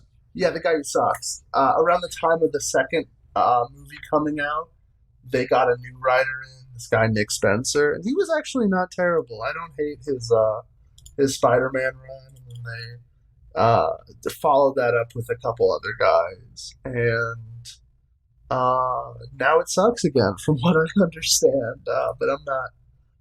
They're doing more clone stuff, which is always a good thing, but. We love clones. What a great plot device in anything. So, I mean, we got, we can attribute this movie in very large part to the rise of Zendaya. It's definitely a stepping stone, but she was already like an established person. I think it helped her get some years bigger, before that. like AAA roles, Yeah, like not that it like created her career, but like it was obviously like a big she bubbling had on the surface. Enough of a massive fan base that like you can't really a lot of the people who are really like into this Homecoming trilogy are like massive Zendaya stans. Like there is a whole does she do music? The stands. She's got one name, which makes me wonder if she does music. Oh, is she a singer? She does music. Because I knew she's a dancer. Because she went. I remember when she was first a Disney star. Triple Threat. She was a Disney. Did she come up through Disney Channel shit? She did come up through Disney Channel shit. She was on Shake It Up, which was a Disney show about these singers that could also dance or whatever. And I remember I was living like one town over from where she was, I guess, like first scouted or something out of like the dance school. So I remember her being like something people were talking about in like 2014 or something. When she was first noticed by that fateful Hollywood sicko. Oh yeah. There are a lot of moments where her performance here is just like Rue Bennett sober. It's like, but it's also like I think that's also just Zendaya's personality, just the way she comes off, or just she plays that role very well. I don't know why it's like a type she's cast into, and maybe this is me like overstepping, but like she does not look. Like, they make her look sick in this movie, and I don't know why, because she's a very pretty woman. She's, like, in Dune, she's gorgeous. And she's supposed to be a weirdo. I guess because they want to make her, like, they want to make her younger, and then, she's supposed to be the hoodie above it all. I knew some hoodie girls that would still, like, not. Oh, yeah, no. Yeah, like, her lips it's were, weird like, she's not wearing, like, heavy eye, like, liner. Yeah, actually, I don't know what that type of girl equivalent looked like in the mid 2010s. I do. I was in. Oh yeah, no, she like old. With the Sylvia Plath shirt. I graduated the year this movie. 2017. Okay, yeah, you would. Yeah, you would know. Yeah. Yeah. But no, see, when I back in the day, in ye olden times in like 2007, that would have been like, I mean, there would have been like, yeah, the girls that just didn't attend to their appearance at all and wore a giant hoodie. But a lot of them, yeah, a lot of that type of girl would have been like still like would have a self-conscious affectation of not caring, you know. Yeah.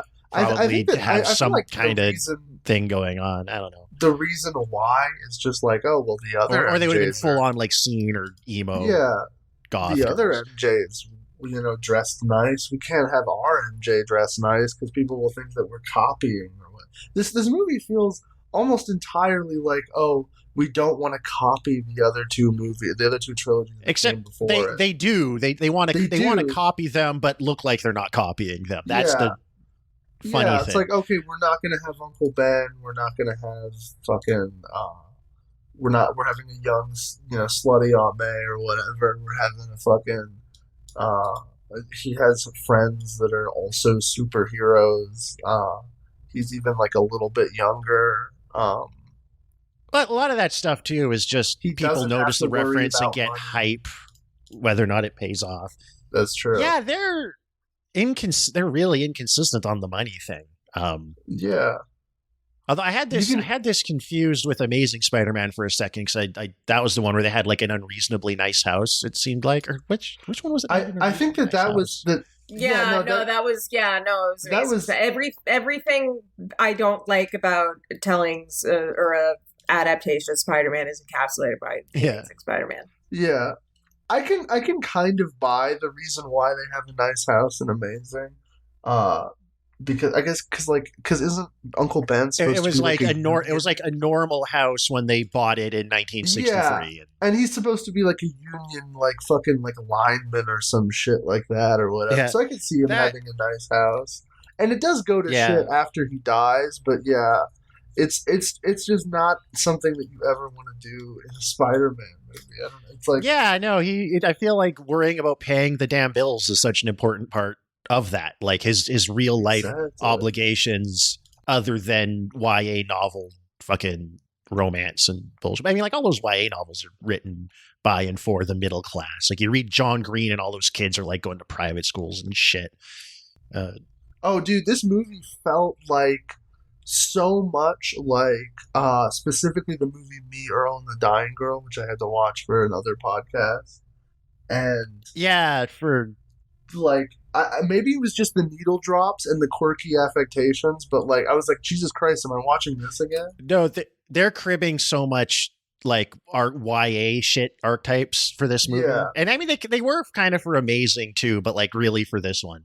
But again, that's confusing their audience because they're trying to get the Zoomers, but they keep landing on millennials still. I Yeah. feel like. Yeah, what Zoomer listens to like a flock of seagull deep cuts? You know, they were playing like Space Age love song at the prom, and it's like I listened to that, but that's because I didn't get pussy in high school. Like, No, I feel like the Yeah. kind of kid that Peter and his friend are in this movie. They're like the kind of kids, especially at that age. They're like they only listen to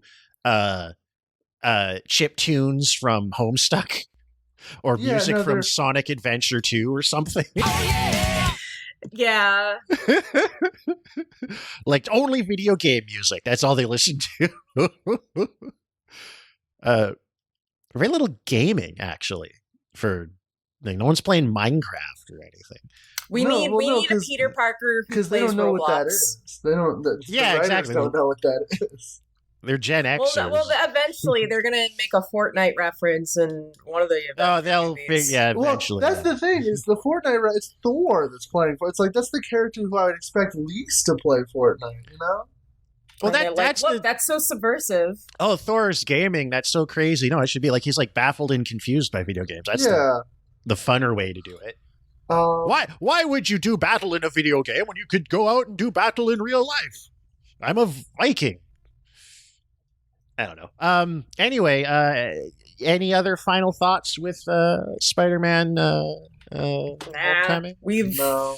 we've spun this sucked web it dry. Yeah.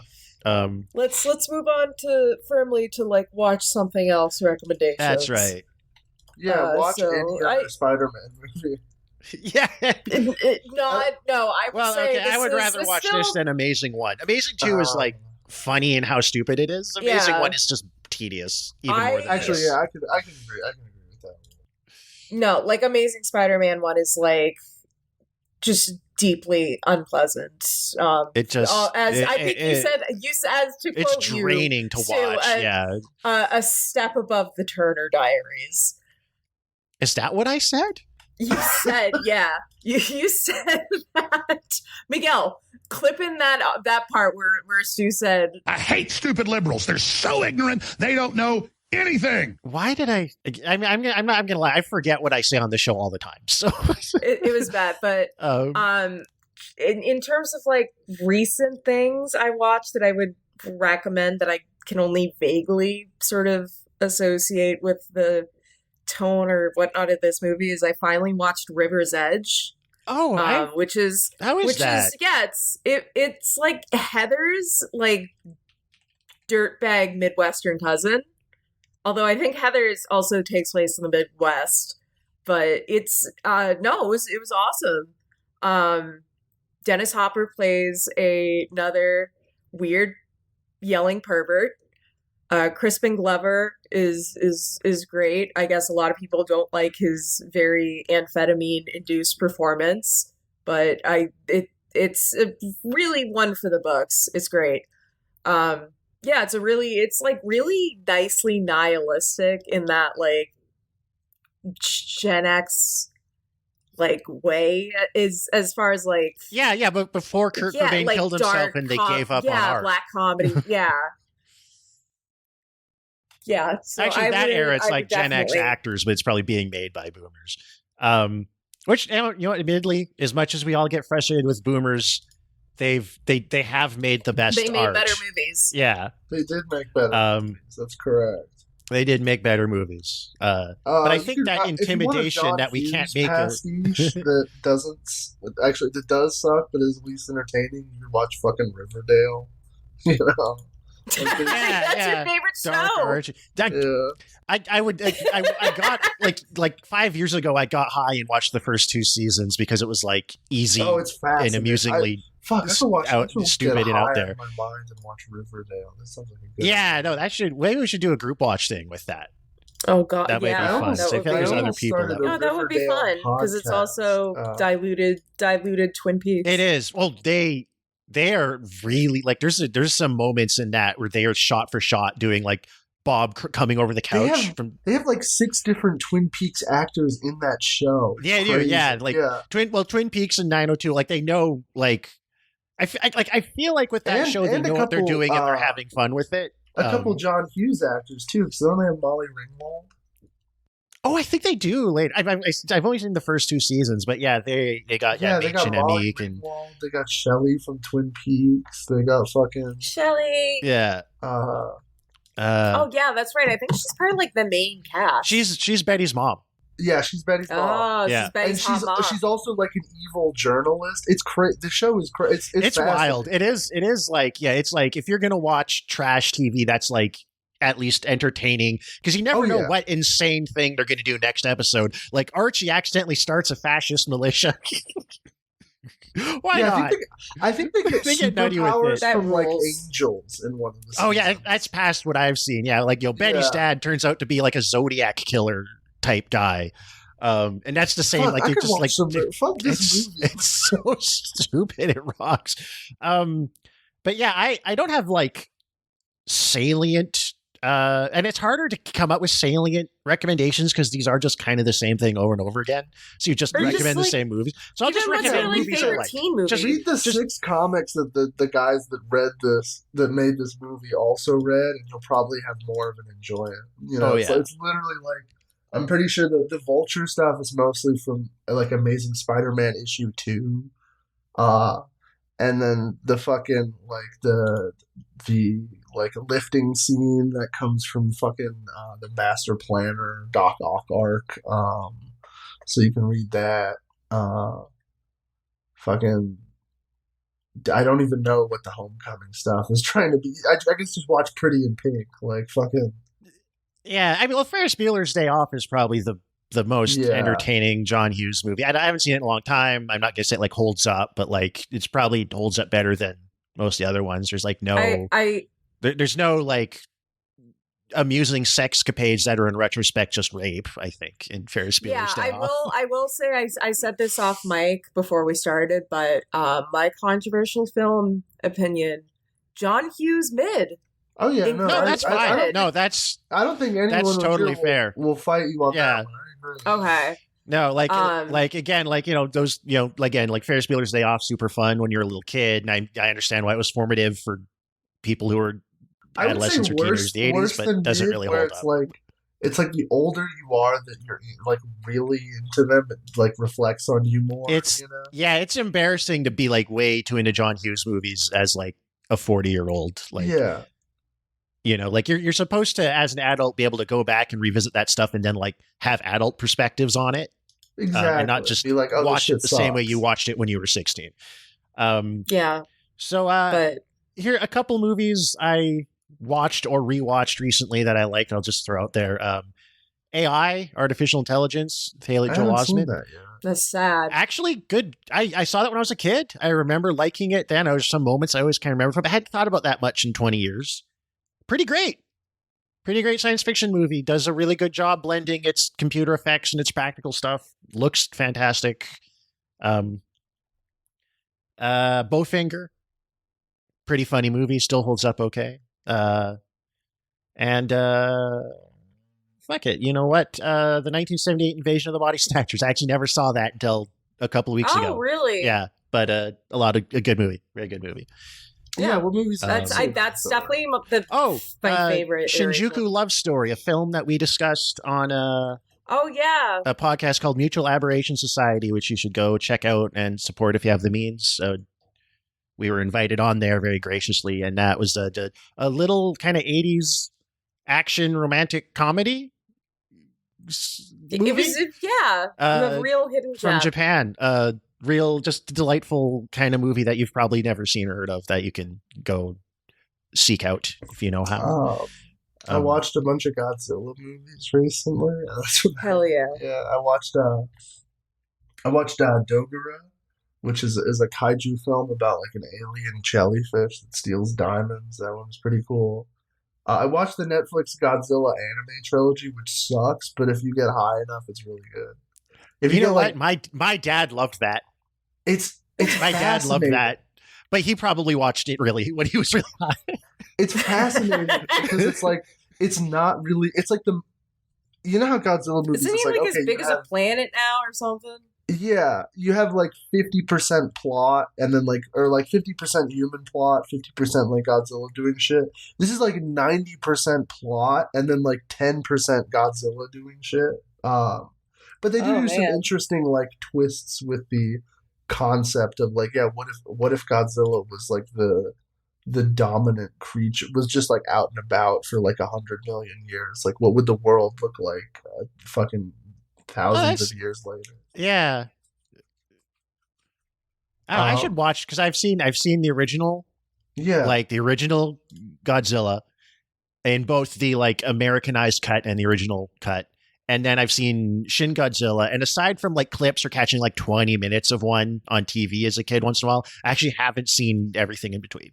They're delightful. It's so fulfilling. They're delightful. It's on my list to do all that shit someday. Watching all of them up to like Final Wars, and it's not it's not a terrible watch, especially because of how great they are. Like they really, Godzilla movies are they're like pizza or sex. And, like, even when it's, like, not very good, you're like, I'm having sex or I'm eating pizza.